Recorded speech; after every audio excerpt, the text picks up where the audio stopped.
আজকে আমি তৈরি করব সজনে ডাঁটা ভাপে। দেখো কড়াইতে সর্ষের তেল দিয়ে দিয়েছি। এবার আমি লম্বা লম্বা করে সজনে ডাঁটা আর একটা ছোট সাইজের আলু কেটে নিয়েছি। তেলের মধ্যে আমি এই সজনে ডাঁটা আলুটা দিয়ে দিলাম।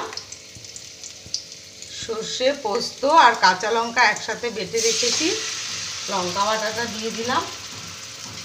নুন, হলুদ আর একটু চিনি দিয়ে দিচ্ছি স্বাদ মতো, আর একটু নারকেল কোড়া দিয়ে দিচ্ছি।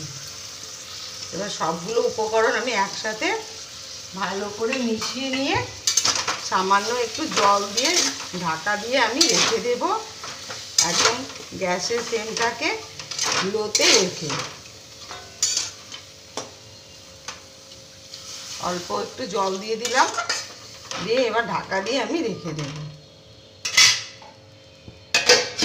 এখানে একবার আমি ঢাকা খুলে দেখছি আমার কতটা সেদ্ধ হয়েছে। সজনে ডাঁটাগুলো প্রায় সেদ্ধ হয়ে এসছে। আমি আর একটু ঢাকা দিয়ে আবার রেখে দেব।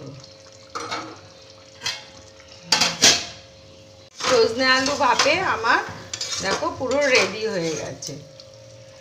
আমার তৈরি হয়ে গেছে সজনের ভাপে।